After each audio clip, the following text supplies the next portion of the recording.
can estimate to be 10 years, 20 years, it's very hard to tell. But what is, I think is very important is that the research continues because it can be potentially transformative for our computational field. On the way to develop the quantum computers, we are already finding new breakthrough technologies, and then we can also find a lot of technological spillover. So I am Fabio Donati, I am Italian. I'm group leader here at the Center for Quantum Nanoscience and Associate Professor of Physics at Women's University. So I earned my degree and PhD in Italy, in Politecnico di Milano, and then I had a brief experience at the Max Planck Institute in Halle, in Germany, before I started working as a researcher in Switzerland at the École Polytechnique Fédérale de Lausanne, where I worked for 6 years before joining Korea. So now it's been nearly 8 years I've been living and working in Korea. Well, Korea, and especially Seoul, is definitely a vibrant and dynamic place where to live.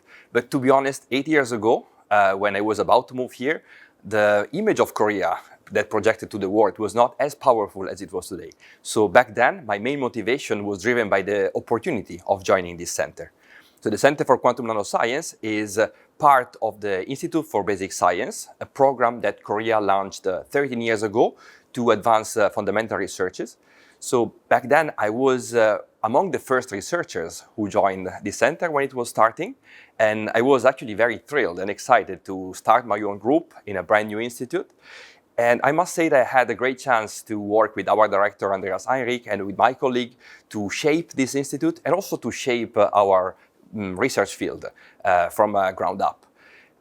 On top of that, one of the main reasons I also love the idea to join is that this center is based in the campus of Women's University, which is an institute which is devoted to fostering women talent in a global environment that is focusing more and more on gender equality. So this topic is also very important in physics, where traditionally the majority of professors and researchers are men. So working in a center that actively promotes the career of women in science was, for me, a great opportunity to give my contribution to this important mission.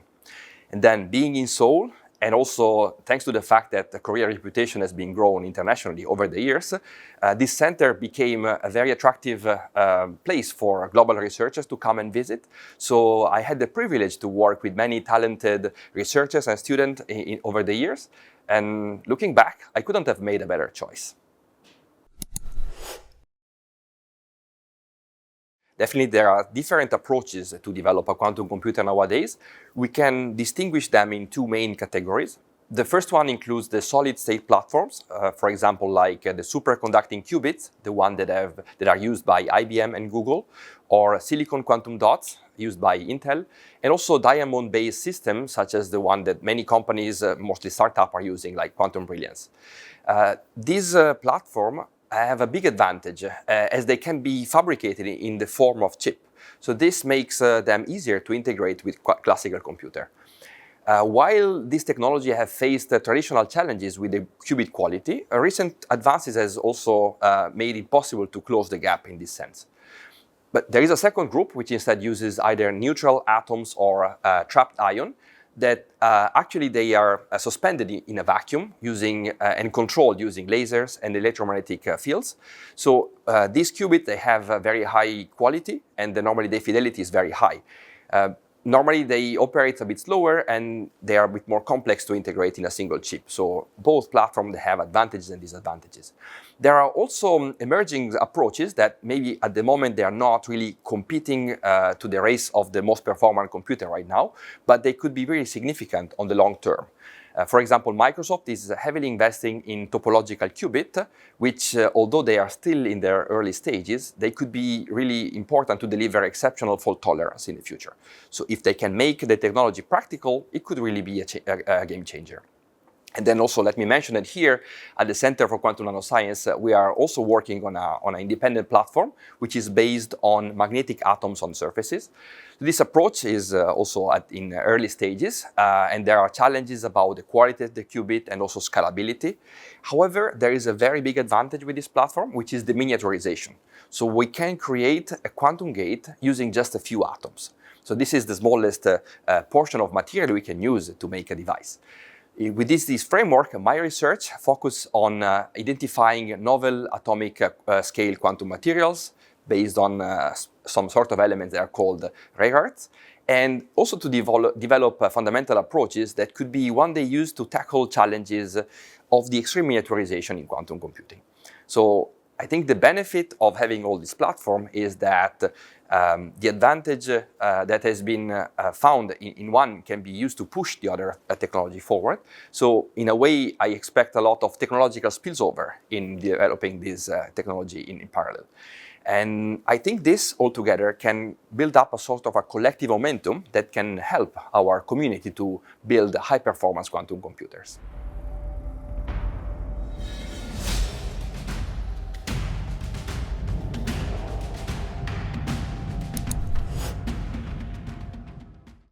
So Google's new quantum computer called Willow is actually a big step forward, I think, in two main areas. One is the quality of the qubit, which are the main building blocks for a quantum computer, and its error correction capabilities. So these improvements actually make calculation much more reliable, and this is a crucial point for researchers to explore the next generation of quantum algorithms. So this means that quantum computers are becoming more and more attractive as an option to solve problems that we used to be able to handle only with classical computers so far. So what's interesting is that also IBM did something similar with their Heron quantum computer that they released nearly 1 year ago. So this is a clear sign that big players like Google and IBM are shifting their focus. So instead of just racing to cram in more qubits in the same system, they are now making a focus on making the quantum computer more useful and reliable to solve real-world problems. I think this is an indication that the field is becoming more mature.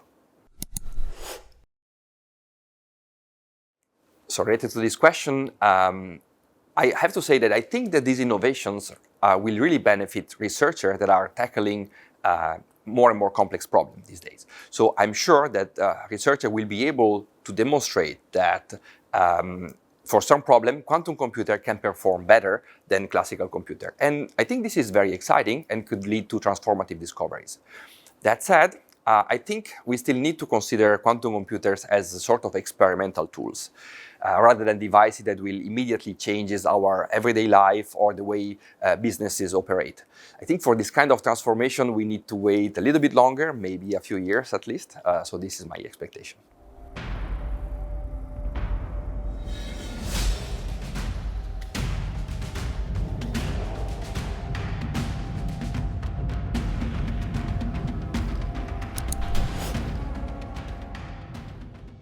So we cannot tell now when, let's say, the main development of quantum computer will take this to a step where we can really say, oh, this is a tool that is useful for everyday life.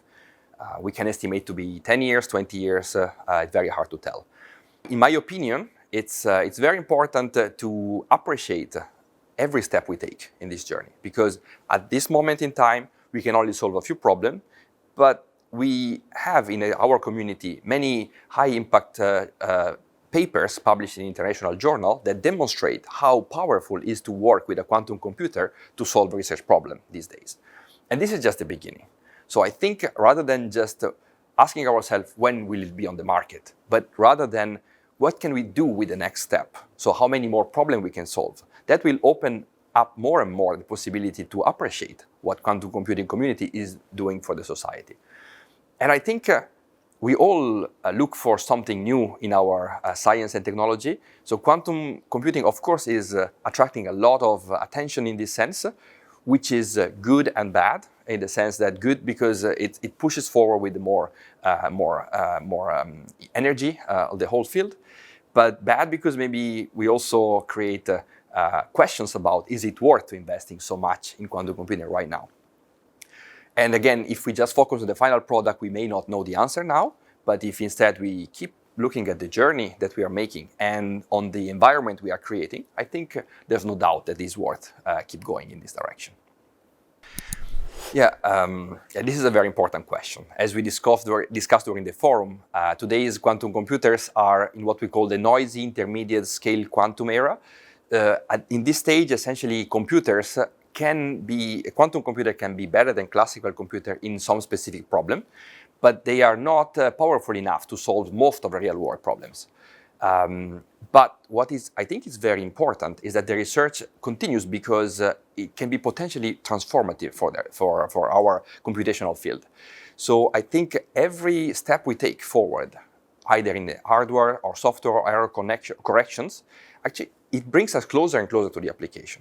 And I also want to bring the attention on the fact that not only the final product is important, but the journey matters a lot. Because on the way to develop the quantum computers, we are already finding new breakthrough technologies, and then we can also find a lot of technological spillover. So already by investing our energy and effort in this sense, it's already producing results that are beyond our expectations. And not only in the quantum computing field, but in cryptography, optimization, material science. So there are already benefits in just working on this field, not even for the final product. Well, I think we have to be fair in comparison. If I think about when diode and transistor were developed back then, so the mindset of the people were also not very much ready with this kind of logic. Even binary algorithm with 0 and 1 were already quite difficult to grasp from the general public back then. So we should maybe get back maybe to the 60s or the 70s when the first computer were invented and developed, and see how people were reacting in front of these new devices. Then, of course, in our mindset now, it's about maybe 50 years we are used to this development of computer and semiconducting technology. So we are more and more used to this kind of development, and we sort of understand more about that. But now we are in front of a change of paradigm.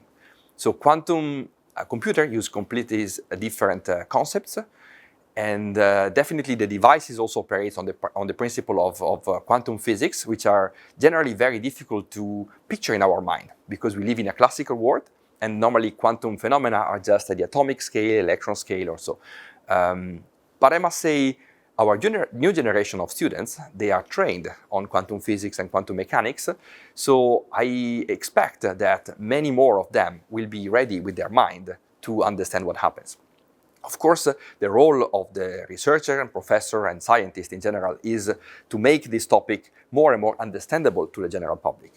And I think in the last maybe 5 or 10 years, there has been a lot of effort in making this happen. But definitely, until the moment we cannot provide a clear example of what a quantum computer can do in real life problem solving, then of course it's going to be a little bit more like a science fiction example. So I think we have to be a little bit more patient and see on one side the generation of the researcher student growing in their mindset. On the other hand, when we have a significant application, then it will be much easier for us to explain to the general public what is the quantum computer useful for and how it operates. So globally, the investment in quantum computing are estimated to about $42 billion all over the world. So the leading countries in this field are US, China, and European Union, which have all launched multi-billion-dollar initiatives. There are the major investment is from government at this point, but there are also significant investment from private sector, especially from the major IT corporate like IBM, Google, and Microsoft. But we see also a growing number of startups in the field. This investment is not only important to make the final product, as I mentioned, but also we are building a whole ecosystem about quantum computing. So this is actually the main purpose of many government funding, which is to foster international collaboration, training skilled workforces, and supporting also fundamental research. So it's important not only to look at the final development of the computer, but also what we are creating around it in terms of society. And I think if we work together in this sense, I think quantum computing can become a reality. Yeah, that's a very critical point. So this also boils down to the fact that there are different dynamics between development of researches and investment cycles.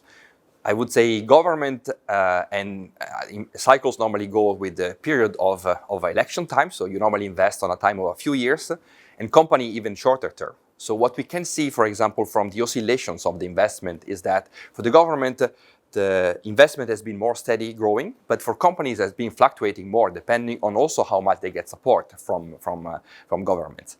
So this also tells us that this time frame it can be mismatched with the fundamental discovery about quantum computers, because years is a typical timescale of development technologies. So if the technology has already reached maturity, then you can improve it on that timescale.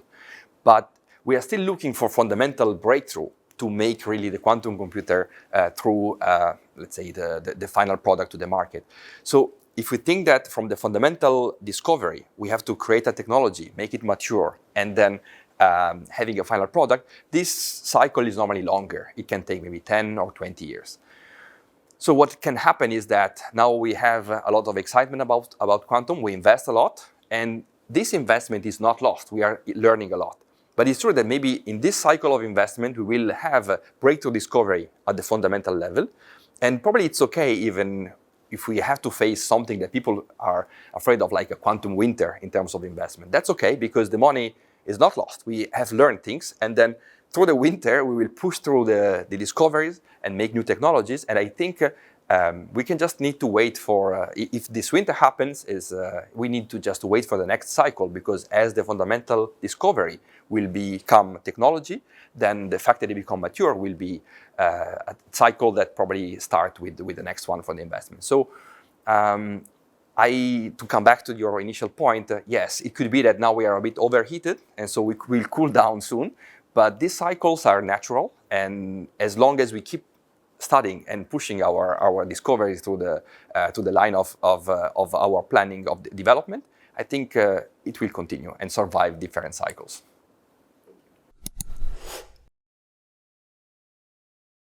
Now, focusing on Korea, Korea is also investing a lot in quantum computing, has committed $2.3 billion by 2035, which is about 5.5% of the global effort. So it's a significant portion of the worldwide commitment to quantum. Actually, this makes Korea one of the top 5 countries leading the quantum computing investment. So for Korea, the main focus on the investment is about technology transfer. So by collaborating with IBM and Microsoft, for example, to gain cutting-edge expertise. And then workforce development is also one of the main points. So Korea plans to increase the quantum workforce from 384 researchers today up to 2,500 by 2035. And also in terms of domestic innovation, there are important steps forward. For example, Yonsei University has recently installed a quantum computer from IBM, and there are important startups that's been fostered, like SDT, which aims to commercialize Korea's first quantum computer. So I think the focus of Korea, in this sense, I believe this focus will make Korea highly competitive in the global quantum race. I think the fact that Korea is heavily investing now in quantum technologies is a reflection of the culture and the way Korea invests in new technologies. I think it has, as far as I could understand from living here, Korea is always a bit conservative in the beginning when it's about entering new technologies. So I would say the country waits a little bit to see if it's worth investing. So it lets other countries try first, like US and maybe Europe. And then when the potential becomes more clear, then it's much more a stronger investment. So this, I think, is a typical situation that we have seen Korea behaving in this way. And I would say it has their own advantages and disadvantages. The disadvantages, generally, you don't start as first. So maybe other countries like US has developed something more in the beginning. But the advantages is that now it's more certain that if you invest in quantum, there will be more technological breakthrough that the country itself can take from this research. And so I think in view of the overall commitment of many developed countries in this field, I think Korea doesn't want to stay behind, and it's fully in. So I think now we can even tell that it overcame the investment of other European countries, for example, in this sense. Well, I would say we can already see that there is some of platforms for quantum computers have been developed on silicon technology so far. So I would say I expect some of the main Korean companies in semiconducting technology to approach this kind of platform and see if they can be developed. So at the moment, it's not clear to see how much Korean big companies are investing in this sector. The figures is not easy to find, but we all know that, for example, Samsung is investing in breakthrough technologies, and so other companies are doing in this sense. So my expectation is that when the technology becomes a little bit more developed, I would expect Samsung to join forces with one of the other main corporates in the world and to work in new products for this technology. I would bet that semiconducting experience in Korea would make this a perfect partner for the platforms of the quantum dots. But it's true that the researchers in Korea, they're also developing other platforms as startups with superconducting qubits and other platforms. So we have to see how the technology will develop in Korea, but I'm pretty sure Korea will not stay behind. So, as I mentioned in the beginning, our center is part of the Institute for Basic Science, so we are really focusing on fundamental research. This makes us not so attractive for maybe companies at this point in time, because what we study now is not directly becoming a technology. But as I mentioned, it's important to make sure that there is a chain between the fundamental research until the final technology, so we are taking the first part. So in this sense, our research is mostly funded by the government, and we hope that what we discover will become a technology later. So for us, rather than looking for investment from company, we try to have a cooperation with other research institutes in the world, like in Europe, in many countries like Switzerland or US, to make sure that we have a network of specialists. We can also send our students to do collaborative research abroad and learn from other centers, and also share knowledge with them. So this contribution is mostly to foster the network and the environment, so let's say the ecosystem of the quantum. Let me say how I feel, because I've seen quantum computing developing while I already was doing research in the field. And I think the difficult part is to change our mindset about this quantum computing. The main reason is quantum computing works with a completely different logic. So quantum algorithms, they are differently thought with respect to the classical ones. And so we cannot just rely on one specific field to develop our mindset. We need to be open. And for a student, I would say, do not get scared. It's difficult. It's very much mind-blowing to understand all these new concepts. So you have to incorporate some concepts from physics, engineering, IT. And of course, the difficult part is to take what we need from all these fields and condense it into organic knowledge that we can deliver to students. So my suggestion is be brave, try to get into the field, and definitely, even if you feel it's difficult, you will learn a lot. And what is the reward is that the mindset will be completely different and will be helping a lot solving future challenges.